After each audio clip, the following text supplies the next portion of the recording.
అదే RTV app వార్తల్ని క్షణాల్లో చదివే అవకాశం ఉంటుంది. ఒక న్యూస్ పేపర్, ఒక టెలివిజన్ ఛానల్ మీ చేతుల్లో ఎప్పుడూ ఉంటాయి. ఆర్టీవీకి స్వాగతం. నేను మీ శ్రీనివాస్. మాంగళ్యం తంతునామేన మమ జీవన హేతునాం. ఈ వేద మంత్రాల ద్వారా ముక్కోటి దేవతల ఆశీస్సులతోటి ఒక జంటను ఏకం చేస్తారు పురోహితుడు.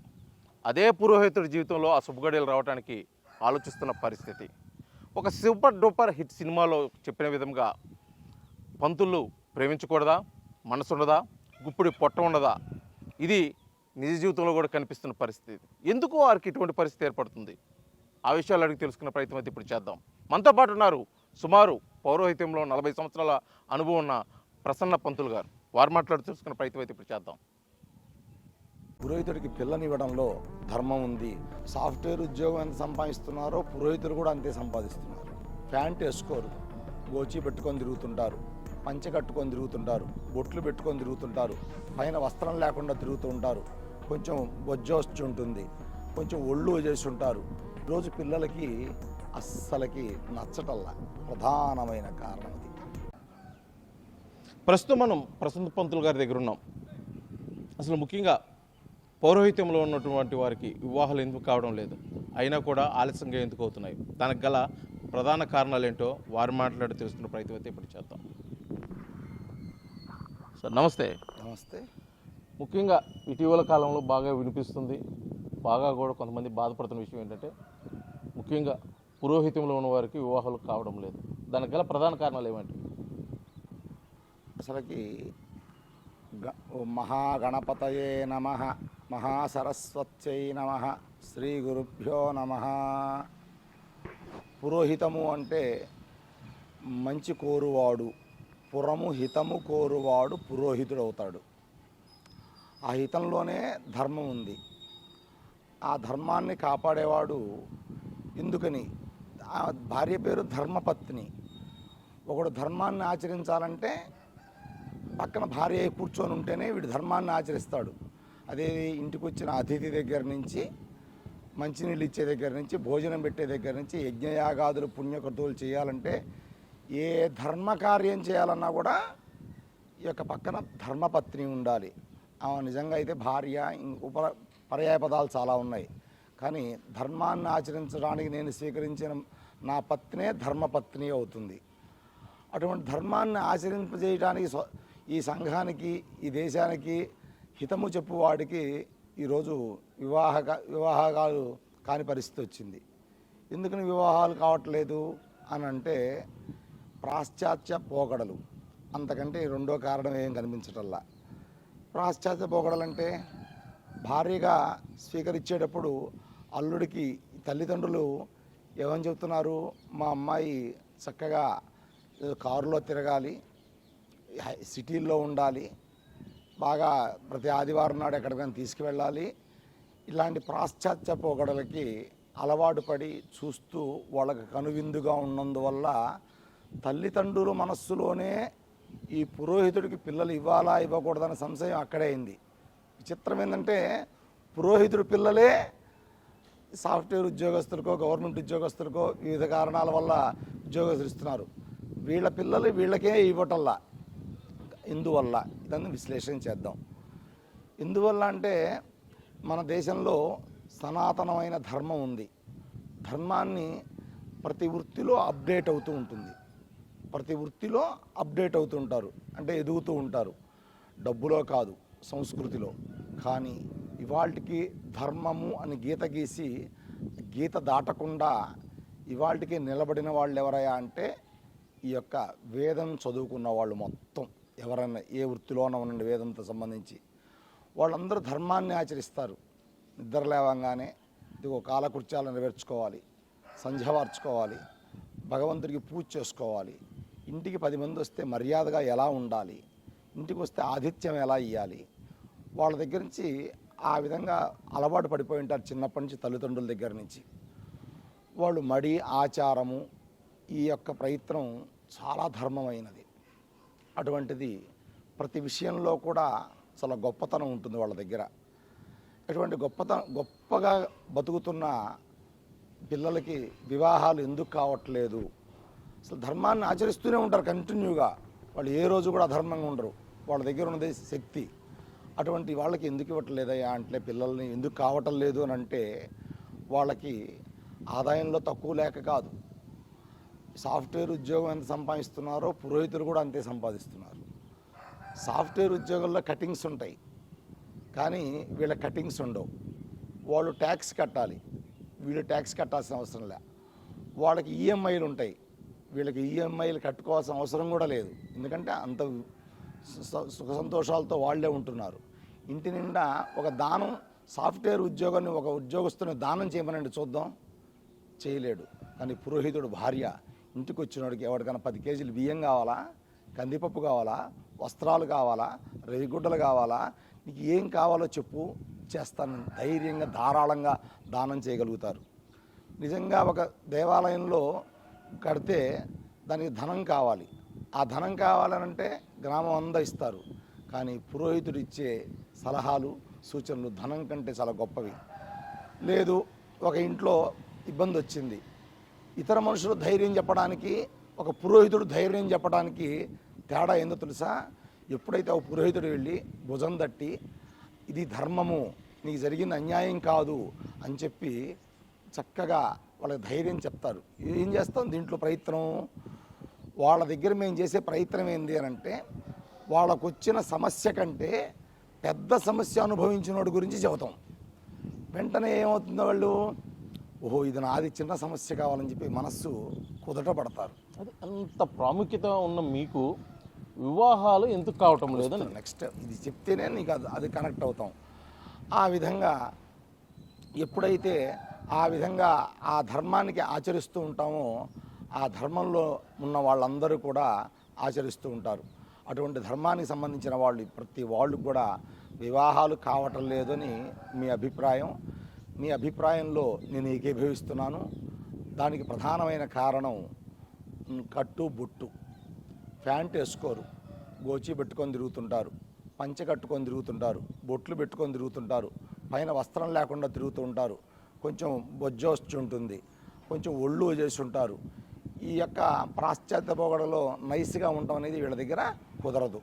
ప్రతి పనిలో ఎప్పుడూ కష్టపడుతూ, ఎప్పుడూ ఆ విధంగా వాళ్ళ ధర్మాన్ని ఏ విధంగా చెప్పిందో, ఒక పంచె కట్టుకోవాలి ధర్మం, ఒక బొట్టు పెట్టుకోవాలి ధర్మం, ఒక కమ్మ పెట్టుకోవాలి ధర్మం, ఒక పైన వస్త్రం లేకుండా పురోహితుడు నడవచ్చు ధర్మము. ఇటువంటివన్నీ ఈరోజు పిల్లలకి అస్సలకి నచ్చటల్లా.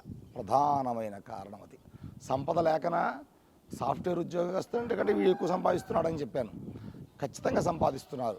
సాఫ్ట్వేర్ ఉద్యోగస్తులు ఎందుకు పనికిరారు మీరు అనుకుంటున్నారేమో. వీళ్ళ ఏ మంత్రం సరిగా నేర్చుకోని వాళ్ళు కూడా ఈరోజు 50,000 అంటే మినిమం సంపాదించుకుంటూ ఉన్నారు. ఏం చదువుకోకుండా, చదువుకున్నవాడు లక్షలు సంపాదించుకుంటున్నారు. అందువల్ల ఈ వ్యవస్థలో, ఈ సమాజంలో మార్పు రావాలి, ఆ తల్లిదండ్రుల్లో మార్పు రావాలి. ధర్మం గురించి ఆచరించే వాళ్ళకి మనం పిల్లనివ్వాలనే జ్ఞానం రావాలి. ఇవాళ ఒక పోస్ట్ చూసా, వాళ్ళది వైజాగ్, ఆ అమ్మాయి పేరు రుక్మిణి. ఆ అమ్మాయి పోస్టులో ఏం పెట్టింది, నేను సాఫ్ట్వేర్ ఉద్యోగం చేస్తున్నాను, నేనే పురోహితుడినే వివాహం చేసుకుంటానని పోస్ట్ పెట్టింది. చాలా సంతోషం వేసింది. ఎందువల్ల మార్పు ఆరంభమైంది. ఎవరి దగ్గర ఆరంభమైంది? ఒక సాఫ్ట్వేర్ కంపెనీలో వాడు ఉదయం వెళ్ళి సాయంత్రం దాకా వచ్చి వాడి శరీరం వాడు తెలియకుండా నిద్రపోతాడు. పురోహితుడిని పెళ్లి చేసుకుంటే half day work, half day భార్యతో గడుపుతాడు. సంపాదించింది ఎవరికి ఇస్తాడు? మీకు బ్యాంకులో పోతుంది. సాఫ్ట్వేర్ ఉద్యోగాలు సంపాదించుకుంటే తీసుకొచ్చి భార్యకి ఇస్తాడు. భార్య చూసుకుని ధైర్యంగా బతుకుతుంది. ఒక పురోహితుడికి వ్యాధులు వస్తున్నాయా, ఒక సాఫ్ట్వేర్ ఉద్యోగస్తుడికి వ్యాధులు వస్తున్నాయా అంటే సాఫ్ట్వేర్ ఉద్యోగస్తుడికి వ్యాధులు వస్తున్నాయి. 99వ ఏట కూడా వీడు ధైర్యంగా ఏ రోగం లేకుండా బతుకుతున్నాడంటే కారణం వీడి ఆత్మవిశ్వాసం, వీడి నిజాయితీ, వీడి ధర్మం. అటువంటి వాడికి బిడ్డనిస్తే చక్కగా ఆనందంగా ఆ ఫ్యామిలీ జరిగిపోతుంది. దీనికి ఎందుకు ఇవ్వటం లేదని మళ్ళీ మొదటికి వస్తే వాళ్ళు అజ్ఞానం, తెలియక అక్కడ ఏదో అమెరికాలో ఏదో జరుగుతుంది, హైదరాబాద్లో ఏదో ఉంది అని అనుకుంటున్నారేమో. ఎక్కడ ప్రశాంత వాతావరణం ఉంది? ఒక గ్రామాల్లో, పట్టణాల్లో, చిన్న గ్రామాల్లో అన్న మామ, అత్త మామ, పంతులు గారు గౌరవం పొందుతారు. ఒక సాఫ్ట్వేర్ ఒక గ్రామంలో, ఏ గ్రామంలోకి వెళ్దాం, ఒక పురోహితుడు బొట్టు పెట్టుకొని పైన వస్త్రం లేకుండా మధ్యలో కూర్చున్నాం. ఒక సాఫ్ట్వేర్ నెలకు 5 లక్షలు సంపాదించేవాడిని కూర్చోబెట్టుకున్నాం. ఆ గ్రామం ఎవరిని గౌరవిస్తుందో ఒకసారి చెక్ చేసుకోండి. కావాలంటే ప్రాక్టికల్గా వెళ్దాం. ఈ పురోహితుడికి గౌరవిస్తుంది, ఎందుకని వీడి ధర్మాన్ని ఆచరిస్తాడు. అందువల్ల వీడికి గౌరవం. ఎక్కడండి పంతులో అండం పోయింది, పంతులు గారండి అంట మొదలుపెట్టారు. సాఫ్ట్వేర్ ఉద్యోగస్తుని ఏమంటారు? ఎరా బాగున్నావా అంటాడు సొంతవాడైనా ఇక్కడ ఎరా ప్రసన్నా బాగున్నావా అంటాడు. గౌరవం ఎవరికండి? పురోహితుడికే గౌరవం. ఇటువంటివన్నీ సమస్యలు, చిన్న చిన్న సమస్యలు ఈ సమాజానికి, ఈ పిల్లల్ని ఇచ్చే వాళ్ళకి అవగాహన లేక వాళ్ళు ఏదో ఆశపడి ఎక్కడో తెలిసి తెలియని వాడు ఏం చదివాడో ఏం సంపాదిస్తున్నాడో అబద్ధాలు చెప్పి నేరుగా తీసుకుపోయిస్తున్నాడు. ఇవాళ ఒక పురోహితుడికి పిల్లల్ని ఇచ్చారు. ఇంట్లో పాడి పంట 2 ఉంటాయి, ఇంటి నిండా ద్రవ్యాలు ఉంటాయి, ఒక ఆవు ఉంటుంది. ఆవులోంచి స్వచ్ఛమైన పాలు తాగుతాం, రోగం రాదు. వాడు రోజు యజ్ఞయాగాదుల్లో కూర్చుంటాడు. ఆ వేడి భస్మాన్ని పీలుస్తాం, వేడిని లోపల క్లాట్లు ఉండవు అసలుకి. ఒక డాక్టర్ ఎక్కువ రోజులు బతకాలా, ఒక సన్యాసి పురోహితుడు ఎక్కువ రోజులు బతకాలంటే ధర్మం అయితే ఒక డాక్టర్కి లోపల బాడీలో ఏం జరుగుతుందో మొత్తం తెలుసు, కానీ పురోహితుడికి కానీ సన్యాసికి కానీ ఏం తెలియదు. చెక్ చేసుకోండి, పురోహితుడు 100 సంవత్సరాలు బతుకుతాడా, డాక్టర్ 100 సంవత్సరాలు బతుకుతాడా? ఛాలెంజ్ చేసి చెబుతున్నాను రండి కావాలంటే. పురోహితుడు సన్యాసి ఎక్కువ రోజులు బతుకుతాడు. వీడికి మానసిక టెన్షన్ లేదు, స్వచ్ఛమైన పదార్థాన్ని తింటాడు, బయటవన్నీ తినడు. అందువల్ల పురోహితుడికి పిల్లనివ్వడంలో ధర్మం ఉంది. అందువల్ల ఎందుకు కావటం లేదు అని అంటే ఖచ్చితంగా ఈ సమాజంలో విపరీతమైన పోకడలు పోవటం వల్ల, దాని గురించి పురోహితం గురించి తెలియనందువల్ల వీళ్ళు కట్టుబొట్టు ఒక్కటే చూస్తున్నారే కానీ వెనక నుంచి ఎవరు ఏమీ చూడటం లేదు. అందువల్లే అదే ప్రధానమైన కారణం. బయట వాళ్ళు ఆలోచించారంటే ఒకటి, ఇప్పుడు మీరు అంటున్నారు పురోహితుడు వాళ్ళ కుటుంబం నుంచి ఆడపిల్లని ఇవ్వడానికి కూడా మరో పురోహితుడికి ఇష్టపడిన పరిస్థితి ఎందుకు వల్ల అనేది ప్రధాన అంశం. ఎందుకంటే ఆ పురోహితంలో ఏమైనా కష్ట నష్టాలు ఉన్నాయా? ఎందుకంటే అతనే అనుభవించుంటాడు కదా. కొత్త ఒక వింత, పాత ఒక రోత. ఇప్పుడు ఇది కొత్తగా ఉంది వీళ్ళకి. పిల్లల్ని చదివించటం, చదువుకోవాలి. చదువు ఎందుకోసం చదవాలి? ధర్మం కోసం చదవాలి. చదివిన తర్వాత వాళ్ళు 10th తర్వాత జరిగిన తర్వాత ఇంటర్మీడియట్కి వెళ్తారు. 10th వరకు ఏ కుటుంబంలో కూడా 10th వరకు తల్లిదండ్రులు చెప్పిన మాటలే వింటారు. ఇంటర్మీడియట్ దాటిన తర్వాత తల్లిదండ్రులు చెప్పినా, మా బొట్టోళ్ళని చెప్పినా కూడా ఆడపిల్లలు ఒప్పుకోవట్లా. ఎందుకని? వాళ్ళకి బొట్టు పెట్టుకోవడమే మనం కల్చర్ అలవాటు చేయలే. పాశ్చాత్య పోకడలు, బయటికి పోతే ఏదో ప్రపంచం అద్భుతం, నెలకు ₹1,00,000 జీతం అనే వ్యామోహంలో పడి ఒకళ్ళ తల్లిదండ్రులు ఒప్పుకున్నా కూడా బిడ్డలు ఒప్పుకోట్లా, బయట ప్రపంచాన్ని చూసినందువల్ల. అంతేగాని తల్లిదండ్రులు అందరూ ఇవ్వటం లేదనంటే ఇచ్చిన వాళ్ళ పిల్లలు ఒప్పుకోవట్లేదు. పిల్లలు చేసుకోవాలంటే ఈ అజ్ఞానంతో నేను పడిన కష్టం, జనరల్ డైలాగ్ అది, నేను పడిన కష్టం మా బిడ్డలు పడకూడదు. ఏం కష్టపడ్డారు నాకు అర్థం కాదు అసలు. సుఖపడుతున్నారు ఏ వృత్తిలో కూడా, ప్రతి వృత్తిలో నేను పడిన కష్టం నా బిడ్డలు పడకూడదు అని అంటారు. అది తప్పు క్వశ్చన్. ఖచ్చితంగా ఎటువంటి పరిస్థితుల్లో కూడా ఆ విధంగా మనం చేసుకుంటూ వెళ్ళొచ్చు అని చెప్పి నా అభిప్రాయం. ముఖ్యంగా పురోహిత్యం మగవాళ్ళే చేస్తారు, మగవాళ్ళే తీసుకుంటారు. అది వేరే వాళ్ళకి ఇచ్చే పరిస్థితి కాదు. అంత ప్రాముఖ్యత ఉంది, అది మీరే చేయగలరు. మహిళలు కూడా చేయొచ్చా ఈ పురోహితం అనేది? నిజమేనండి. ధర్మం వేదాన్ని అభ్యసించాలి. శాస్త్రంలో ఏం చెప్పిందంటే, ఒక యజ్ఞం చేస్తున్నప్పుడు భార్య పక్కన కూర్చొని, ఇందాకనే చెప్పాను, అది సహకరించి ఆ అమ్మాయి పక్కన కూర్చుంటేనే వీడు చేస్తున్నాడు. నువ్వు పురోహిత్యమే ఎందుకు చేయకూడదు అని అడిగితే, మీ ఇంట్లో పెళ్ళికి ఒక 25వ తారీఖు మీ ఇంట్లో పెళ్ళి ఒప్పుకుంది, ఆ అమ్మాయికి 24వ తారీఖు బహిష్ట అవుతుంది. ఎన్ని రోజులు పనికిరాదు? ధర్మమా అధర్మ బహిష్ట అంటే ఏంది? వైరస్. బహిష్ట అంటే అదేదో శాస్త్రంలో చెప్తుంది. ఆ రోజుల్లోనే సైన్స్ కనుక్కొని అది కడుపులో నుంచి వచ్చే ఒక వైరస్, బ్యాక్టీరియా కాబట్టి వాళ్ళని దూరంగా ఉండాలి. సమాజంలోకి వస్తే వ్యాధులు వస్తాయి, డిస్పోజ్ అయితే వాళ్ళని దూరంగా 5 రోజులు రెస్ట్ తీసుకోమని చెప్పారు. అటువంటి టైంలో మీ ఇంట్లో పెళ్ళికి వస్తే పొట్టకూటి కోసం అబద్ధాలు చేయితే నాకు కాలేదని ఎవరికి అన్యాయం జరుగుతున్నది ఇక్కడ? సరే, అది తీసేద్దాం. ఒక ఆడది పురోహితానికి వస్తే చొక్కా ఇప్పాల్సి వస్తుంది. మేము చొక్కా ఇప్పి కూర్చోగలుగుతున్నాం. అవసరమైతే వంగాలి, లేవాలి, యజ్ఞయాగదులు 10 మందిలో కూర్చోవాలి. ఒక 10 మంది బిరికే కూర్చుంటుందా, ధైర్యంగా కూర్చుంటుందా?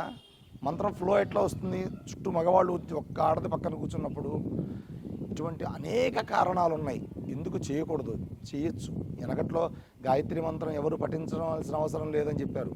ఇప్పుడు అందరూ పఠిస్తున్నాం. గాయత్రి వాళ్ళు చేస్తుందే ఆడవాళ్ళు, అందులో చేయకూడదని కాదు. కానీ చేసేటప్పుడు వివిధ కారణాలు, ఇందా చెప్పిన 2-3 కారణాలు తప్పు కాబట్టి వాళ్ళని ఈ పురోహితానికి దూరంగా ఉంచాం. ఈ మధ్య నేను చూసా, ఒక నాగస్వరం వాయిస్తుంది ఒక ఆడ, తప్పు కాదుగా. ఆమె పైకి వచ్చి అక్షతలు ఏమని అడుగుతున్నారు వాళ్ళ బంధువులై. నేను రాకూడదు అంది. ఇప్పుడు చెప్పండి, ఆమె అక్కడ వచ్చి ఆ నాగస్వరం ఆ వేదాన్ని పఠించడం కరెక్టా? నాగస్వరం వేదం కాదా? అందువల్ల ఆడదానికి కొన్ని లిమిట్స్ ఉన్నాయి.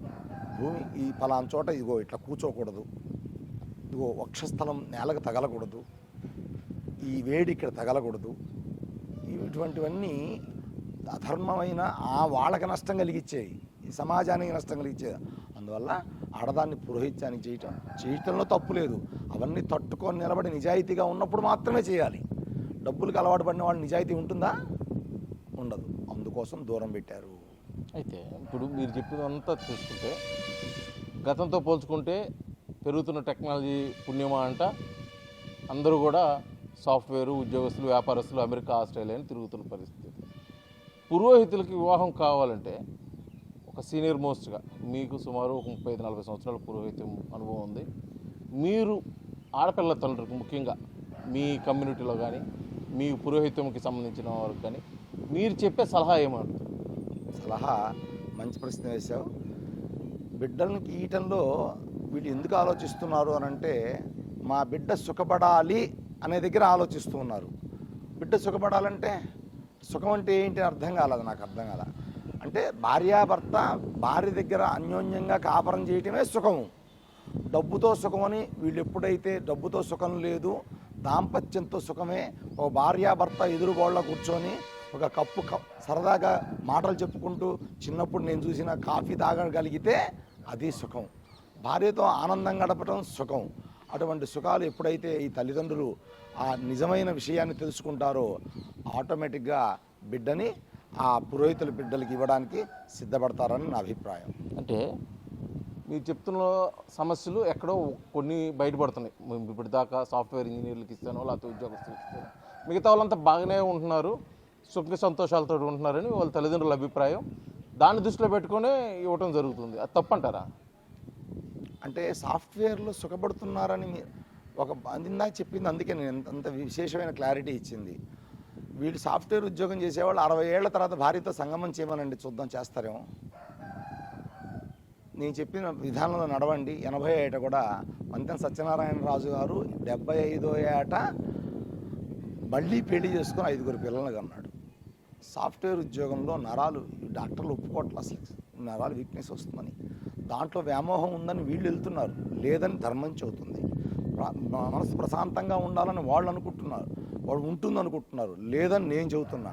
అందువల్ల పిల్లలు ఇచ్చే తల్లిదండ్రులకి ఎవరికైనా సరే ప్రశాంతతగా ఈ జీవనం ఎక్కడ చేస్తారో అక్కడ బిడ్డని ఇవ్వాలి. ఆ ప్రశాంతత ఈ వృత్తిలో ఉంది అని నేను చెబుతున్నా ఖచ్చితంగా. చివరిగా ఒక ప్రశ్న, ముఖ్యంగా ఈ సమస్యను పరిష్కారం కోసం పురోహితంలో ఉంటూ వివాహం కాని అనేక మంది అయితే ఉన్నారు, వారందరికీ ఒక అనుభవజ్ఞులుగా మీరు ఇచ్చే సలహా ఏంటి?